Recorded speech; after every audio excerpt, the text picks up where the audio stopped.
back in November, I attended this wonderful charcuterie and butchery workshop hosted by Robert Verdugo in Loomis, California, and it was one of the sponsors of the workshop was West KnifeWorks. I'd never heard of them, but Daisha from the company showed up at the workshop, and she had a bunch of knives to sell, and I was just really impressed with them, so I bought 2 of them.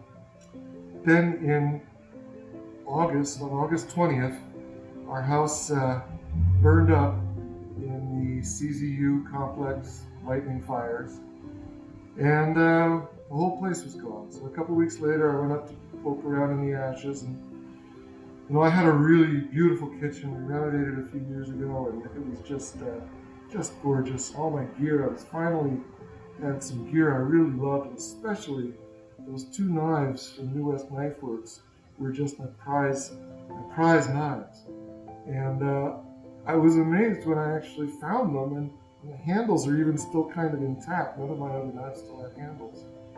Anyway, I got in touch with Daisha at West, and they were very generous about giving us a great discount on replacing them. And so now we're here in St. Helena and picking up our new knives to replace the ones that burned. And I just cannot recommend enough. West KnifeWorks, what they make are just fantastic works of art. They're very functional, and the customer service obviously is off the rails.